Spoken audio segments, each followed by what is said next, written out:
kick him out for a few Get him segments. out of here. That's right. Say foolish No, he stuff. said, Gotta go. he said that Also, CP3 is not better than Rondo now because of health. He had to go. Also, we also have another stud joining us right now. We got Keyshaw Johnson. So,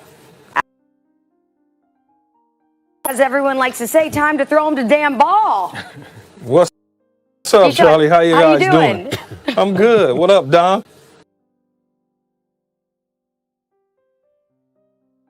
What's happening, fam?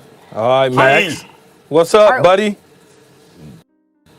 This is 710 reunion, ESPN radio. This is great. Yeah. All right, let's talk about some Cowboys. According to Mike Florio of Pro Football Talk, Ezekiel Elliott has said privately that he intends to hold out unless he gets a new contract with the Cowboys. Meanwhile, the Cowboys still have yet to get a deal done with starting QB Dak Prescott. So, guys, the question right here, who deserves top dollar more, Dak or Zeke? Keyshawn, we'll start with you. That the conversation has shifted to, I'm going to hold out. The last time the Cowboys had a running back holdout was Emmitt Smith. They went 0-2 and they went on to the Super Bowl. Now, look, Ezekiel Elliott has a long way to go to get put into the Emmitt Smith category, but at the same time, here's a guy who wants to get paid, who's due to get paid. But with the Cowboys, it's an interesting situation because, as we all know, Zeke's had some not necessarily flattering things happen to him off the field. He's had some questionable things happen to him off the field. So I think the Cowboys can still get a deal done, put themselves in a protection position in terms of the contract, language within the contract that will, protect them from anything going wrong. But you also need to get the quarterback done. And you need to pay the quarterback like he's supposed to. He's earned the right. He's gone to the playoffs. He's won games. Yes, he struggled when Ezekiel Elliott was not in the lineup, but yet and still, he's done a terrific job. They gave him Amari Cooper a year ago. He went 7-2 down the stretch with Amari Cooper in the lineup. They went into the playoffs. They didn't come out of the playoffs and get to the Super Bowl, but it's a step in the right direction. So I think both need to be paid, but I think Dak needs to be paid before Zeke, and then Zeke gets paid, and you put some protection into that contract, and everybody's happy. Look, the quarterback has to get done first. And Dak has earned it as the face of the Dallas Cowboys. That's different than just a quarterback. You're occupying the most iconic position in American team sports at this point in our country's history. It's the quarterback of the Dallas Cowboys. Yeah. But Zeke, is he the face of the Dallas Cowboys, or is Ezekiel Elliott the face of the Dallas Cowboys? Well, I think ultimately long term it's going to be Dak because of the way he carries himself, because of all those leadership qualities, and the fact that he's a good player. So you have to get paid much more than Ezekiel Elliott. But if the question is who deserves top dollar, then I'm saying we're talking about for their position. The top dollar at quarterback is $35 million a year. I'm not giving Dak $35 a year. The biggest guarantee is $110 million. I'm not guaranteeing Dak $110 million yet. Ezekiel Elliott, who's going to be entering his age 24 season, top dollar is a little bit over $14 million. What Todd Gurley got. Guarantee is $45 million. Right. So I will give Ezekiel Elliott top dollar as a running back, even if I pay Dak more and do him first, because Dak is not an elite quarterback. Zeke is an elite running back. Well, but Dak, the things that Dak means to this team is far more important than what Zeke means to this team. If you think about it, I understand that Dak has had struggles at different points throughout the regular season, but in the playoffs, when we're talking about what is important, he's the guy who steps up. You go back to his rookie season, he went toe-to-toe with Aaron Rodgers. If it wasn't for an outlandish pass by Aaron Rodgers, he would have won. And in that game, he led three fourth-quarter scoring drives against Aaron Rodgers when they needed it and put him over the top. Last year in the playoffs, he led a game-winning playoff drive in their first game. He is the guy. I know Zeke is very important, and the offense is built around him. And you're kind of going off on a little different tangent there when you're arguing who deserves to get paid more for their position. Who's more valuable to this team is how I understand this question, and by far, it's Ezekiel Elliott. I think so. I think you're right, Fox. Is Ezekiel at the Elliott? same time. I'm sorry, it's Dak Prescott. That's called a Freudian slip. Freud's been discredited. Just about everything that Freud said was wrong. Everyone knows that. You just proved them right. You just undid decades of work. When you look at the value of the position, the quarterback is the most valued position in sports as far as I'm concerned. It's like having a solid point guard in basketball. Yes, the number is high. It's $30-some-odd million. It's $100 million in guarantee. But that's the market, Max. That's the market. Think about it. In any job that you do in this country, there's a market that is set.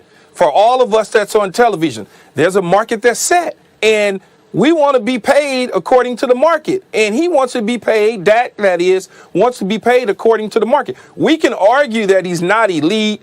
Who's to say he's not elite? He's in an offense that does things different.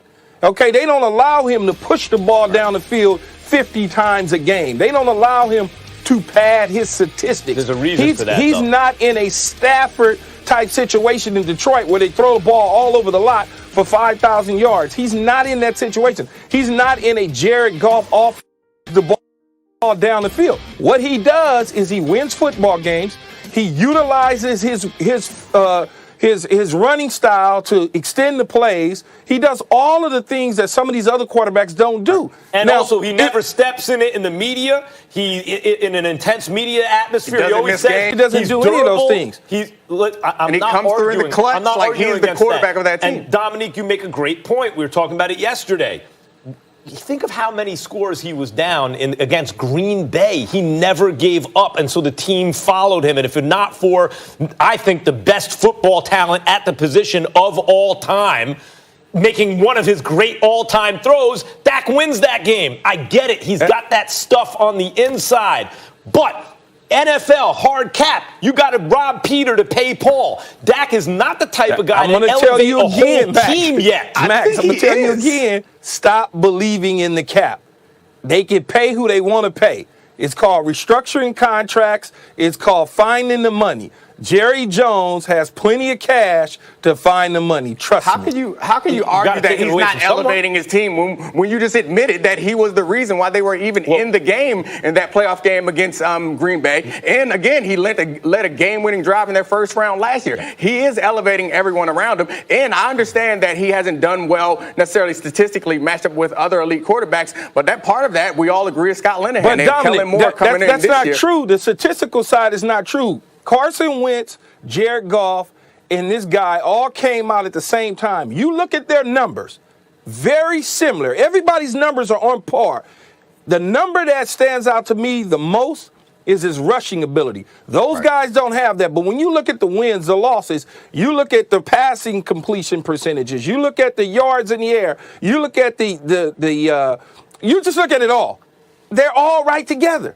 They're all stacked on top of each other. I would say the difference is his durability. Because if Carson Wentz had his durability, I don't think this would be close. But he doesn't, and so you can make the argument. But look, Carson Wentz got the contract. We can table that. Russell Wilson, I think, deserved the money. I wouldn't have given Matt Ryan the deal. I wouldn't have given Matthew Stafford that deal. I wouldn't have given Kirk Cousins the deal he got. Just because they got it doesn't make it a good decision. If you're never going to pay a quarterback, Max, who you going to pay?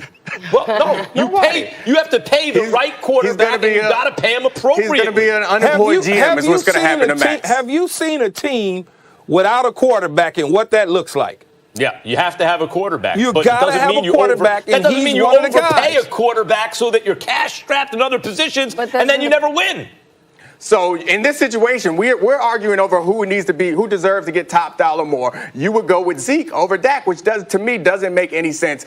If you pay, I think both of them need to be paid. Obviously, I'm not going to argue against either of those top guys getting money. But when it comes down to the big plays needing to be made in big time situations, Dak has showed up time and time again. And that's how we measure quarterbacks. That's how we measure great players, is who's going to make those big plays in the playoffs. And he was able to do it as a rookie, and he's been able to do it in his third year. And I expect under Kellen Moore, he'll have even better regular season to be able to do it going forward. How many playoff wins? He's in his third year, Max. Calm down, dude. He just finished his third year. And that's what the argument's about. Right, I get it. But when you're talking about paying top dollar for a quarterback, that'll be $36 million. That's for a running back, the market. 15. You can't pay a guy dollar. Max, you cannot pay him $20 million. It doesn't work like that. The market says that this is what it is. Now, Look, is he going to be the highest paid quarterback in the league? No. Should he be in that bunch somewhere? Yes, he should be. If the number's 36, he should be at 30, 31, 32, whatever that number is. But he shouldn't be 25, 26. No way. No. I think 25 at most, actually, if I were a GM, and I wouldn't have given out to some of those contracts. That's why you're not a GM, because you'll get fired. There's going to be a market correction in the NFL where quarterbacks, like everyone's like, oh, he's got to reset the market. That's not his problem. That's just for your position. There's going to be a market correction with quarterbacks. The correction is not his problem. The correction up the arrow, not down. Of course, he should want his money. I'm not talking about what he should want. I'm talking about what the team does. But the team cannot afford to not take care of their franchise quarterback. The guy's done everything the right way. You can't afford to take care of him. You think about the time, the pre-Tony Romo era. You might be a secret Giant fan or something. The pre-Tony Romo era. You talk about how the starting quarterback for the Dallas Cowboys is possibly the preeminent sports position in all of this country, and you're saying that you don't pay this man. You think about before Tony Romo, and even during some of the time when Tony Romo was there, between that time and now, how terrible it was for that team to not have a quarterback. They finally have one, and you want to nickel and dime over a couple of $1 million? You know what? Hey guys, since 2016, Dak Prescott's 32 wins as a starting QB are only second in the NFL. That being behind Tom Brady, who has... Go on and give him, Charlie. Tell him what it is. Give him some stats. Yeah, I know. Tom Brady takes it. All right, guys, we got more NFL to talk about. So coming up next on First Take, could the Texans defense lead Houston to the Super Bowl? That debate coming up next.